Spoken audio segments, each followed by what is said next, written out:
ഇന്നത്തെ പരിശോധനാ ഫലം 2 പേർക്ക് പോസിറ്റീവാണ്, 4 പേര് നെഗറ്റീവുമാണ്. പോസിറ്റീവായത് മലപ്പുറവും കാസർഗോഡും ഓരോ ആൾ വീതം. ഇതിൽ ഒരാൾ മഹാരാഷ്ട്രയിൽ നിന്ന് വന്നതാണ്, മറ്റൊരാൾ സമ്പർക്കാണ്. നെഗറ്റീവ് പാലക്കാട് 4, കൊല്ലം 3, കണ്ണൂർ കാസർഗോഡ് 2 വീതം, പത്തനംതിട്ട മലപ്പുറം കോഴിക്കോട് ഓരോ ആൾ വീതം. ഇതുവരെ 497 പേർക്കാണ് രോഗം സ്ഥിരീകരിച്ചത്. അതിൽ 111 പേർ ഇപ്പോൾ ചികിത്സയിലാണ്. 20,711 പേരാണ് ഇപ്പോൾ നിരീക്ഷണത്തിലുള്ളത്. 20,285 പേർ വീടുകളിലാണ്. 426 പേർ ആശുപത്രികളിലാണ്. ഇന്ന് 95 പേരെയാണ് ആശുപത്രിയിൽ പ്രവേശിപ്പിച്ചത്. ഇതുവരെ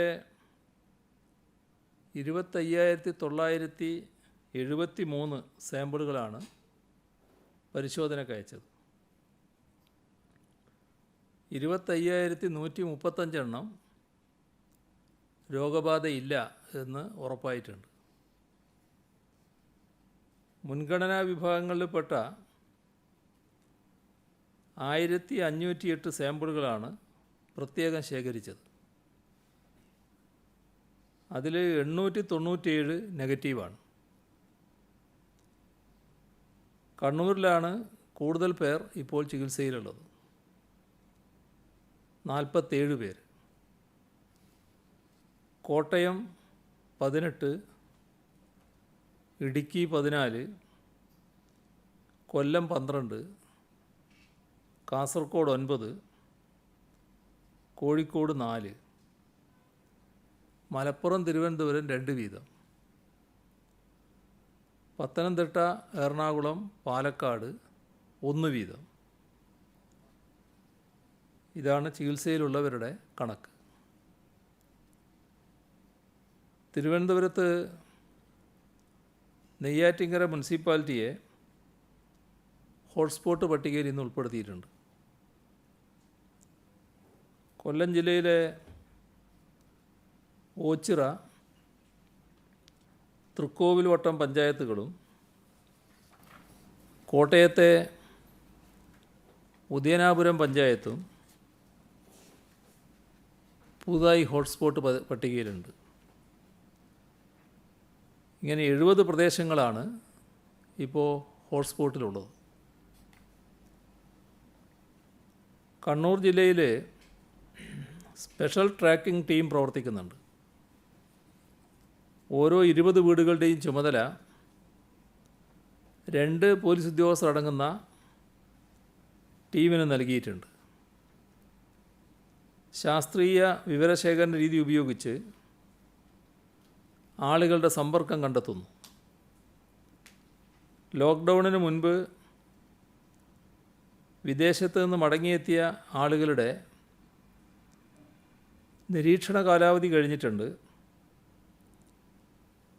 അവരെ പരിശോധനയ്ക്ക് വിധേയമാക്കേണ്ടതുണ്ടെങ്കിൽ പരിശോധനയ്ക്ക് വിധേയമാക്കുന്ന കാര്യവും ആലോചിക്കുന്നുണ്ട്. പൊതുസ്ഥലങ്ങളിലും ജോലിസ്ഥലങ്ങളിലും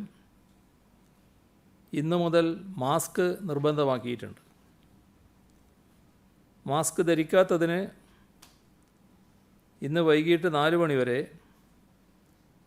കേരളത്തിൽ 954 കേസുകൾ രജിസ്റ്റർ ചെയ്തു. കാസർഗോഡ് ജില്ലയിൽ കോവിഡ് നിയന്ത്രണ പ്രവർത്തനങ്ങൾക്ക് മേൽനോട്ടം വഹിക്കുന്ന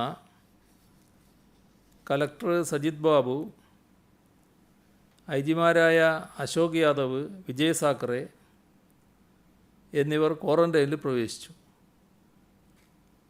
ജില്ലയിൽ കോവിഡ് ബാധിച്ച ദൃശ്യമാധ്യമ പ്രവർത്തകനുമായി സമ്പർക്കം പുലർത്തിയതുകൊണ്ടാണിത്. കഴിഞ്ഞ ദിവസങ്ങളിൽ പുതിയ കേസുകൾ റിപ്പോർട്ട് ചെയ്ത സാഹചര്യത്തിൽ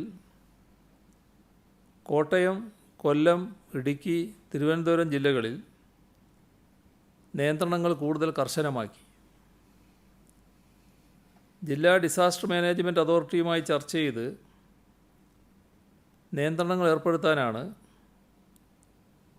ജില്ലാ പോലീസ് മേധാവിമാർക്ക് നിർദ്ദേശം നൽകിയിരിക്കുന്നത്. ഹോട്ട്സ്പോട്ടായി പ്രഖ്യാപിച്ച സ്ഥലങ്ങളിൽ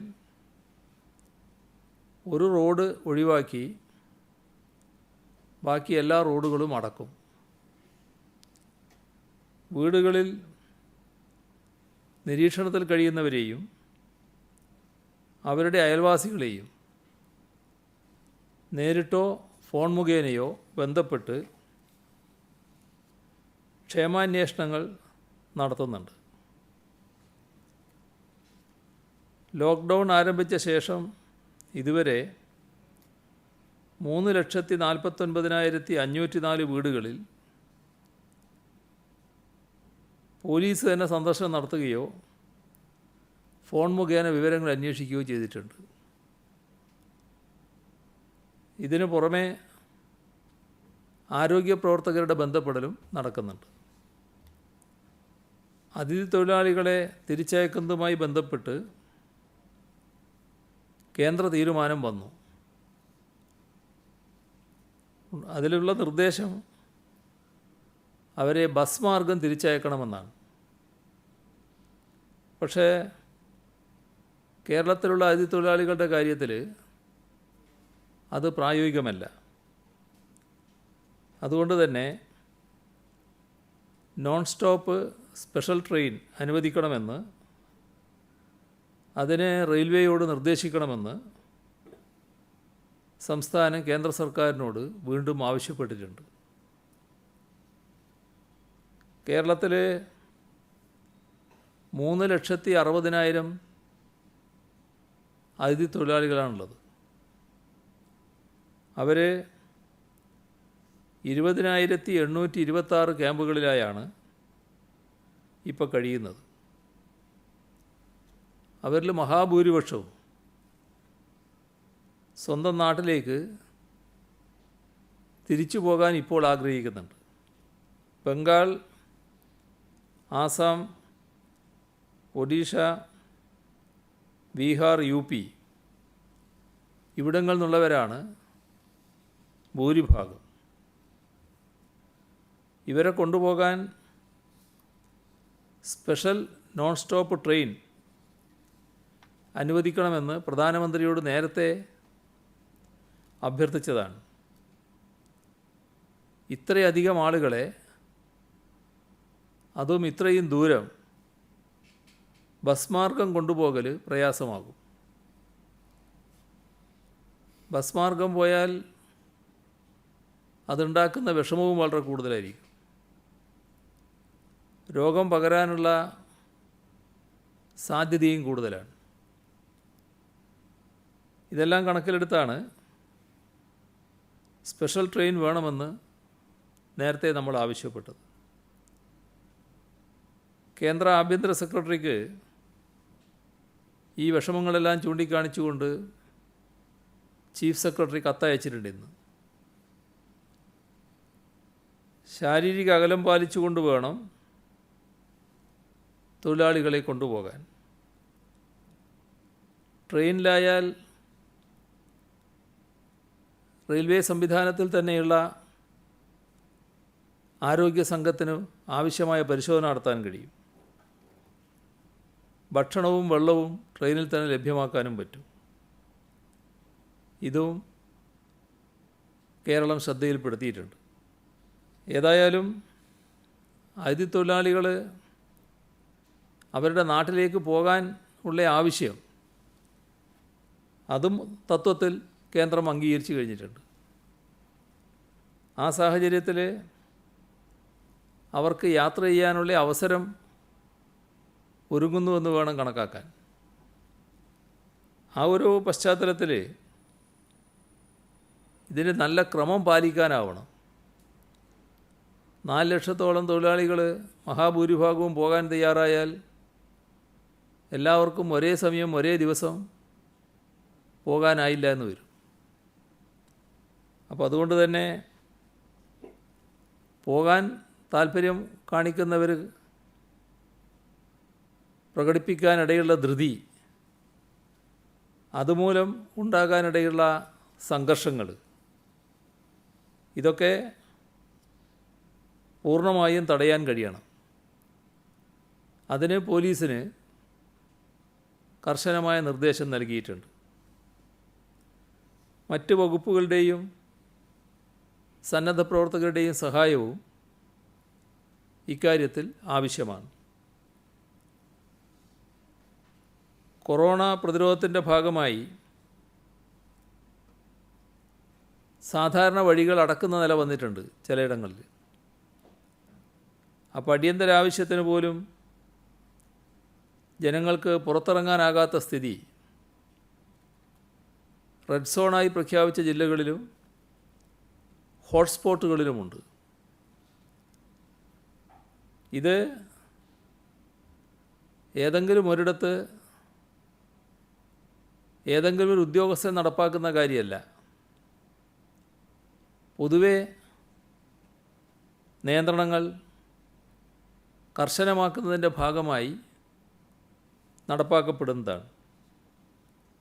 അതുകൊണ്ടാണ് വീട്ടിലേക്കുള്ള അവശ്യ സാധനങ്ങളടക്കം ഹോം ഡെലിവറിയായി എത്തിക്കുമെന്ന് നേരത്തെ തീരുമാനിച്ചത്. അത്തരം കാര്യങ്ങൾ ഫലപ്രദമായി നടപ്പിലാക്കാൻ കഴിയണം. ആ കാര്യങ്ങളിൽ പോലീസിൻ്റെ സഹായവും ഉണ്ടാകും. നമ്മുടെ നാട്ടിലെ അപ്രതീക്ഷിതമായ കേന്ദ്രങ്ങളിൽ നിന്ന് രോഗബാധ ഉണ്ടാകുന്നു. ഇതിലൊരുപാട് ഘടകങ്ങളുണ്ട്. അതിലൊന്ന്, ചില ചരക്ക് വണ്ടികൾ വന്നപ്പോൾ അതിലൂടെ ലഭിച്ചതാണ് എന്തും വന്നിട്ടുണ്ട്. അപ്പോൾ അത്തരത്തിലുള്ള കേസുകൾ കണ്ടെത്താനും ക്വാറൻറ്റൈൻ ചെയ്യാനും കഴിയുന്നുണ്ട്.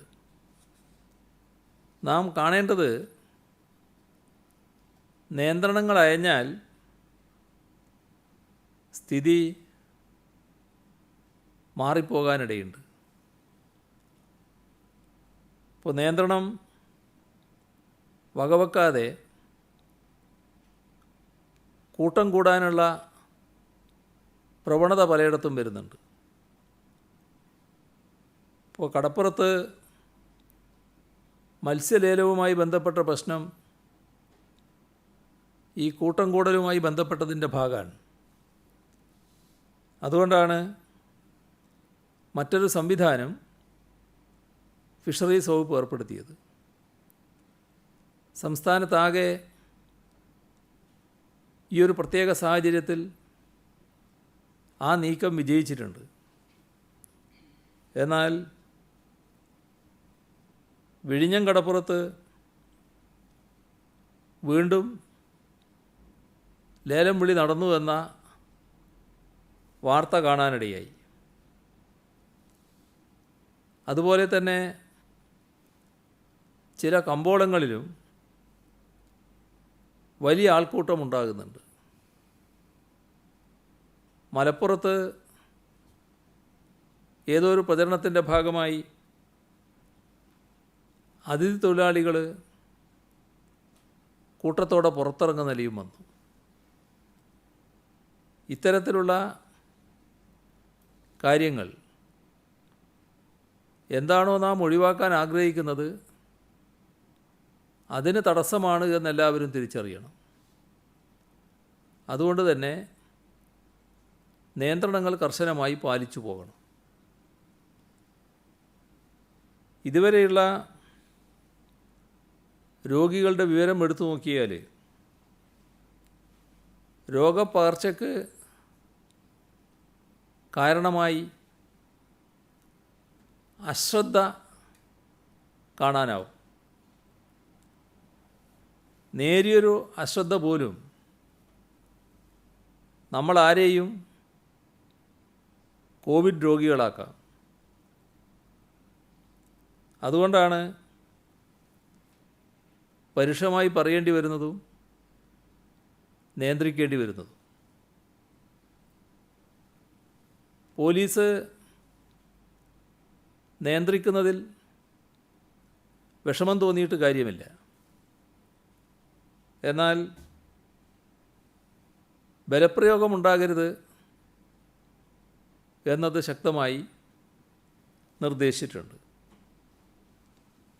ഇവിടെ നിയന്ത്രണങ്ങൾ ഒഴിവാക്കാൻ പറ്റാത്ത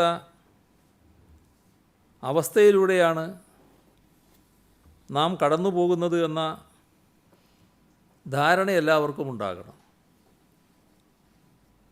ഏതെങ്കിലും തരത്തിലുള്ള അമിതമായ നിയന്ത്രണങ്ങൾ അടിച്ചേൽപ്പിക്കാനല്ല പോലീസ് ശ്രമിക്കുന്നത്. നടപ്പാക്കാൻ നിർദ്ദേശിച്ച നിയന്ത്രണങ്ങൾ നടപ്പാക്കുന്നതിനാണ് പോലീസ് തയ്യാറാകുന്നത്. അതുകൊണ്ട് നിയന്ത്രണങ്ങൾ വിഷമമുള്ളതാണെങ്കിലും അക്കാര്യത്തിൽ പോലീസുമായി സഹകരിക്കുകയാണ് വേണ്ടത്. ലോക്ക്ഡൗൺ നിയന്ത്രണങ്ങൾ പൂർണ്ണമായും പാലിക്കാൻ എല്ലാവരും സജ്ജമാകണമെന്നും ഈ ഘട്ടത്തിൽ അഭ്യർത്ഥിക്കുകയാണ്. അതിഥി തൊഴിലാളികൾക്ക് സാധ്യമായ എല്ലാ സൗകര്യങ്ങളും നാം ഒരുക്കിയിട്ടുണ്ട്. അവരെ തിരിച്ച് നാട്ടിലെത്തിക്കാനും നാം തൽപരരാണ്. എന്നാൽ അവരെ തെറ്റിദ്ധരിപ്പിച്ച് തെരുവിലിറക്കാൻ ശ്രമങ്ങളുണ്ടായാൽ അത് അനുവദിക്കാൻ പറ്റില്ല. അത്തരത്തിലുള്ള ദൗർഭാഗ്യകരമായ ചില നീക്കങ്ങൾ ഉണ്ടാകുന്നതുകൊണ്ടാണ് ഇങ്ങനെ പറയേണ്ടി വരുന്നത്. റോഡുകൾ അടഞ്ഞു കിടന്നപ്പോൾ കോട്ടയത്ത് നിന്ന് ആലപ്പുഴയിലേക്കും മറ്റും കായൽ മാർഗം ആളുകളെ എത്തിക്കുന്നുവെന്ന് വിവരമുണ്ട്. മോട്ടോർ ഘടിപ്പിച്ച ബോട്ടുകൾ അത്തരത്തിൽ യാത്ര നടത്തുന്നുവെന്നാണ് വിവരം. ഇത്തരത്തിലുള്ള അനധികൃത യാത്ര അനുവദിക്കാനാവില്ല. ഇത് ബന്ധപ്പെട്ടവർ ശ്രദ്ധിക്കേണ്ട കാര്യമാണ്. ഉച്ചഭക്ഷണത്തിനുള്ള അരി വിദ്യാലയങ്ങളിൽ കെട്ടിക്കിടന്നത് നേരത്തെ തന്നെ കമ്മ്യൂണിറ്റി കിച്ചണിലും മറ്റും മിക്കവാറും സ്കൂളുകൾ നൽകിയിട്ടുണ്ട്. ഒറ്റപ്പെട്ട ചില സ്കൂളുകളിൽ അങ്ങനെ നൽകാനായില്ല എന്ന് പറയുന്നുണ്ട്. അപ്പം അരിയും പയറും മറ്റും അങ്ങനെ കെട്ടിക്കിടന്ന് തകരാറായി പോകുമെന്ന പ്രശ്നം പ്രാദേശികമായി ഉണ്ടെങ്കിൽ തദ്ദേശ സ്വയംഭരണ സ്ഥാപനങ്ങളും സ്കൂളുകളും പരസ്പരം ആലോചിച്ച് കൈമാറാനുള്ള നടപടികൾ സ്വീകരിക്കാവുന്നതാണ്. സംസ്ഥാനത്ത് ഇന്നലെ വരെ 2088 ട്രക്കുകൾ ചരക്കുമായി എത്തിയിട്ടുണ്ട്. അവശ്യ സാധനങ്ങളുടെ വരവ് തൃപ്തികരമാണ്. പ്രവാസികൾക്കായി സംസ്ഥാന സർക്കാർ പ്രഖ്യാപിച്ച 5000 രൂപ ധനസഹായത്തിനുള്ള അപേക്ഷാ തീയതി മെയ് 5 വരെ നീട്ടിയിട്ടുണ്ട്. നോർക്ക റൂട്ട്സിൻ്റെ വെബ്സൈറ്റ് വഴിയാണ് അപേക്ഷ സമർപ്പിക്കേണ്ടത്. 2020 ജനുവരി 1 അതിനു ശേഷമോ വിദേശ രാജ്യങ്ങളിൽ നിന്നും മടങ്ങിയെത്തുകയും ലോക്ക്ഡൗൺ കാരണം തൊഴിലിടങ്ങളിലേക്ക് മടങ്ങിപ്പോകാൻ സാധിക്കാത്തവർക്കും ഈ കാലയളവിൽ വിസ കാലാവധി കഴിഞ്ഞവർക്കുമാണ് 5000 രൂപയുടെ ധനസഹായം ലഭിക്കുക. വിദേശ മലയാളികൾക്ക് സ്വദേശത്തേക്ക് മടങ്ങി വരുന്നതിനായി നോർക്ക ഏർപ്പെടുത്തിയ രജിസ്ട്രേഷൻ സംവിധാനത്തിൽ 201 രാജ്യങ്ങളിൽ നിന്ന് ഇന്ന് വരെ 3,53,468 പേർ രജിസ്റ്റർ ചെയ്തു. ഏറ്റവും കൂടുതൽ രജിസ്റ്റർ ചെയ്തത് UAE-യിൽ നിന്നാണ്. 1,53,660 പേർ. സൗദി അറേബ്യയിൽ നിന്ന് 47,268 പേർ. ഇതിൽ മടങ്ങി വരാൻ വേണ്ടി രജിസ്റ്റർ ചെയ്തവരിൽ ഏറിയ കൂറും ഗൾഫ് നാടുകളിൽ നിന്നാണ്. അതിൽ ഭൂരിപക്ഷം ഗൾഫ് നാടുകളിൽ നിന്നാണ്. UK-യിൽ നിന്ന് 2112 പേർ. അമേരിക്കയിൽ നിന്ന് 1895 പേർ. ഉക്രൈനിൽ നിന്ന് 1764 പേർ. ഇത്തരത്തിൽ എല്ലാ രാജ്യങ്ങളിൽ നിന്നും രജിസ്റ്റർ ചെയ്തിരിക്കുകയാണ്. ഈ രജിസ്റ്റർ ചെയ്തവരുടെ കൂട്ടത്തിൽ മുൻഗണനയനുസരിച്ച് രജിസ്റ്റർ ചെയ്തിട്ടുണ്ട്. ഏറ്റവും ആദ്യം വരേണ്ടവർ എന്ന് കണക്കാക്കുന്നവർ. ഈ ലിസ്റ്റ് നാം ഇന്ത്യ ഗവൺമെൻറ്റിനും അതത് രാജ്യങ്ങളിലെ എംബസിക്കും നൽകാൻ നിർദ്ദേശിച്ചിട്ടുണ്ട്. അങ്ങനെ വന്നാൽ കൃത്യമായൊരു പ്ലാൻ ഇന്ത്യ ഗവൺമെൻറ് തയ്യാറാക്കാൻ കഴിയും. മുൻഗണന പ്രകാരം ആളുകളെ കൊണ്ടുവരുന്നതിനും സാധിക്കും. അപ്പോൾ ആ ലിസ്റ്റ് മുഴുവൻ കേന്ദ്ര ഗവൺമെൻറ്റിന് കൈമാറാനുള്ള നടപടികൾ സ്വീകരിക്കുന്നുണ്ട്. ഇതര സംസ്ഥാന പ്രവാസികൾക്കായി ഇന്നലെ ആരംഭിച്ച നോർക്ക രജിസ്ട്രേഷൻ സംവിധാനത്തിൽ ഇന്ന് വരെ രജിസ്റ്റർ ചെയ്തത് 94,483 പേരാണ്. ഇതിൽ കർണാടകയിൽ 30,576 പേർ, തമിഴ്നാട് 29,181 പേർ, മഹാരാഷ്ട്രയിൽ 13,113 പേർ.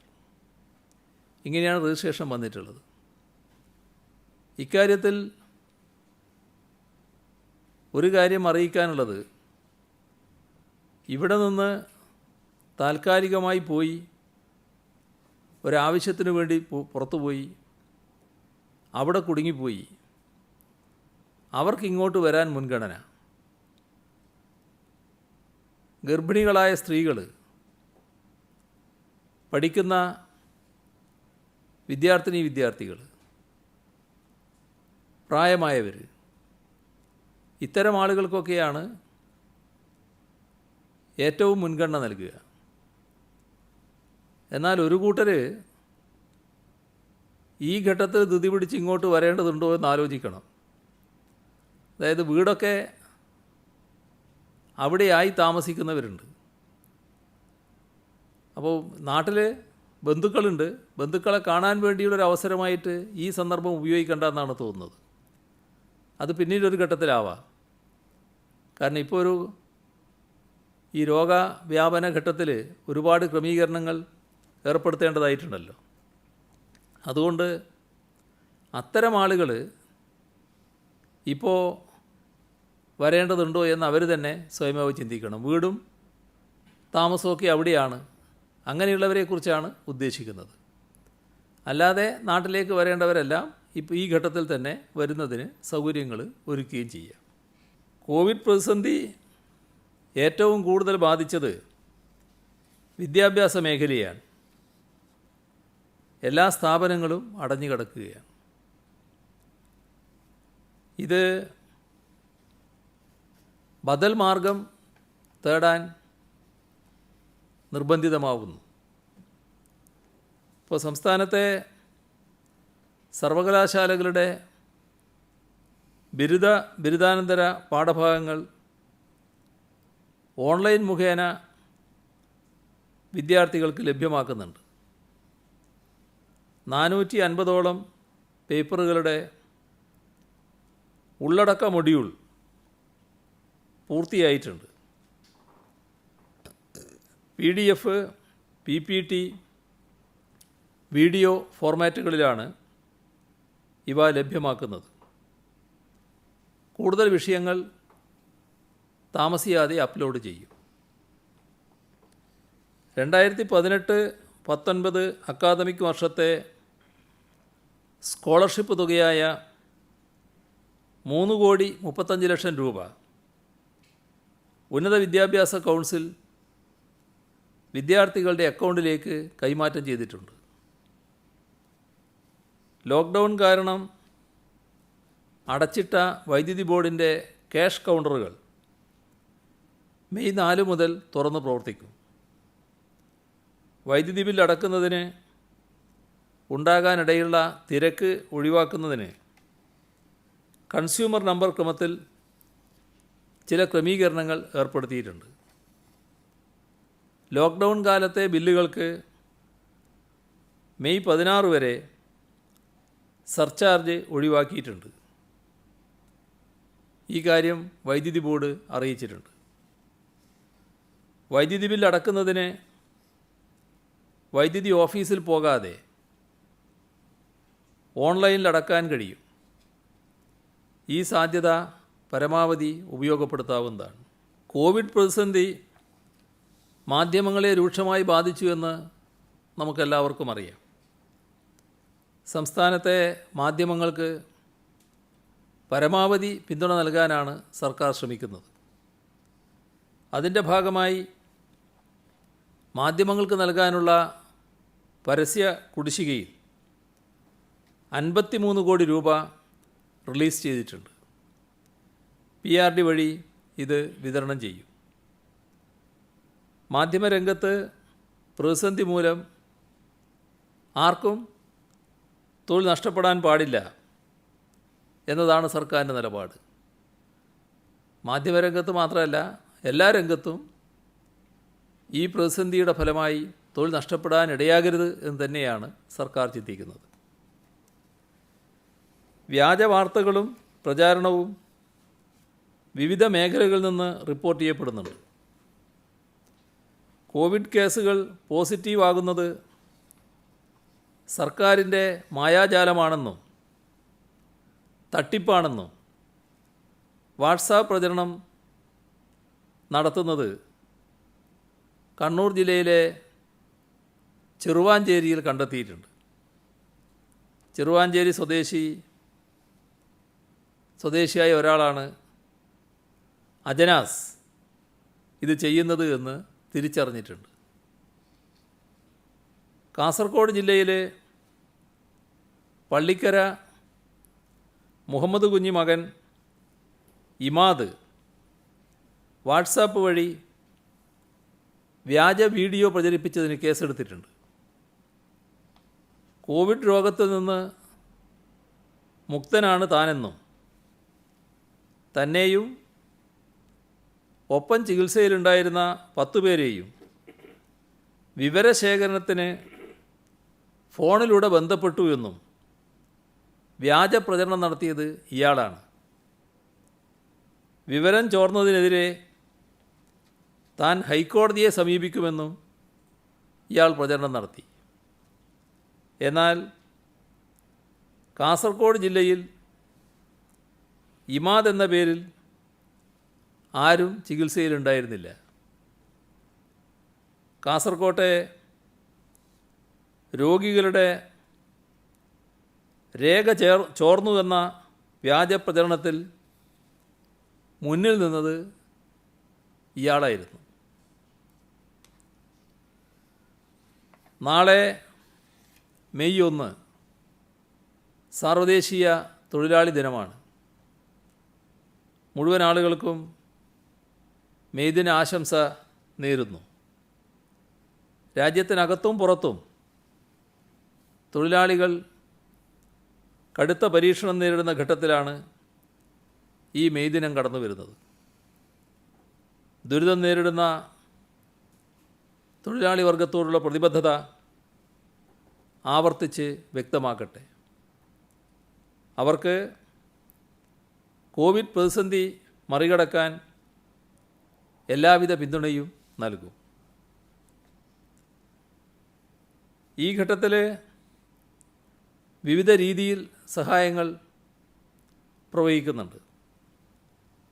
Marthoma hospital guidance centre Thiruvananthapuram 70,000 രൂപയുടെ അവശ്യ സാധനങ്ങൾ കോർപ്പറേഷൻ്റെ കമ്മ്യൂണിറ്റി കിച്ചൺ പ്രവർത്തനങ്ങൾക്കായി സംഭാവന ചെയ്തു. ദുരിതാശ്വാസ നിധിയിലേക്ക് 50,000 രൂപയും. കോഴിക്കോട് ജില്ലാ ഹോമിയോപ്പതിക് ഫിസിഷ്യൻ സഹകരണ സംഘം കോഴിക്കോട് കോർപ്പറേഷനിലെ 4 ലക്ഷം രൂപയുടെ പ്രതിരോധ മരുന്ന് വിതരണം നടത്തുന്നുണ്ട്. കൊല്ലം TKM എഞ്ചിനീയറിംഗ് കോളേജ് പൂർവ്വ വിദ്യാർത്ഥിയായിരുന്ന പെരിയ സ്വദേശി അസിസ്റ്റൻറ്റ് കമാൻഡൻറ്റ് രഗിൽ ഗംഗാധരൻ്റെ സ്മരണക്കായി സഹപാഠികൾ ചേർന്ന് 2,33,000 രൂപയുടെ സാധനങ്ങൾ കണ്ണൂർ, കാസർഗോഡ് ജില്ലകളിലെ കമ്മ്യൂണിറ്റി കിച്ചണിലേക്ക് കൈമാറി. ദുരിതാശ്വാസ നിധിയിലേക്ക് ആകെ കിട്ടുന്ന സംഭാവന എത്രയാണെന്ന് ചോദിക്കുന്നുണ്ട്. ലഭിക്കുന്ന സംഭാവനകൾ കൃത്യമായി സൈറ്റിൽ അപ്ഡേറ്റ് ചെയ്യുന്നുണ്ട്. അക്കൗണ്ടിൽ പണമായി മാറിയ ശേഷമാകും അത് അപ്ഡേറ്റ് ചെയ്യുന്നത്. 190 കോടിയിലധികം രൂപയാണ് കോവിഡ്-19 മാത്രമായി മാർച്ച് 27 ശേഷം വന്നിട്ടുള്ളത്. ദുരിതാശ്വാസ നിധിയിലേക്ക് പണമടക്കാനും അറിയാനുമുള്ള വെബ്സൈറ്റ് donation.cmdrf.kerala.government.gov.in. മുൻ രാജ്യസഭാ ഉപാധ്യക്ഷൻ പ്രൊഫസർ PJ കുര്യൻ 50,000 രൂപ ദുരിതാശ്വാസ നിധിയിലേക്ക് സംഭാവന ചെയ്തിട്ടുണ്ട്. CPIM പോളിറ്റ് ബ്യൂറോ അംഗം നമ്മുടെ സംസ്ഥാനത്തിലെ മുൻ വിദ്യാഭ്യാസ മന്ത്രി MA ബേബി 25,000 രൂപ. LDF കൺവീനർ A വിജയരാഘവൻ 41,000 രൂപ. മുൻ MLA ഡോക്ടർ KC ജോസഫ് തൻ്റെ പെൻഷൻ തുകയായ 44,000 രൂപ. ബെഫി 2,30,50,000. നേരത്തെ 1,05,00,000 കൈമാറുകയും ചെയ്തിരുന്നു. കോട്ടക്കൽ ആര്യവൈദ്യശാല 1 കോടി. തൃപ്പൂണിത്തുറ മുനിസിപ്പാലിറ്റി 50 ലക്ഷം രൂപ. പയ്യന്നൂർ സഹകരണ റൂറൽ ബാങ്ക് 42,50,000 രൂപ. 10 ലക്ഷം രൂപ മുൻപ് നൽകിയിരുന്നു. മുല്ലക്കൊടി റൂറൽ സഹകരണ ബാങ്ക് 37 ലക്ഷം. തളിപ്പറമ്പ് കാർഷിക വികസന ബാങ്ക് 25 ലക്ഷം രൂപ. കൊടകര ഫാർമേഴ്സ് കോഓപ്പറേറ്റീവ് ബാങ്ക് 25 ലക്ഷം രൂപ. കൊട്ടാരക്കര അർബൻ ബാങ്ക് 24,562 രൂപ.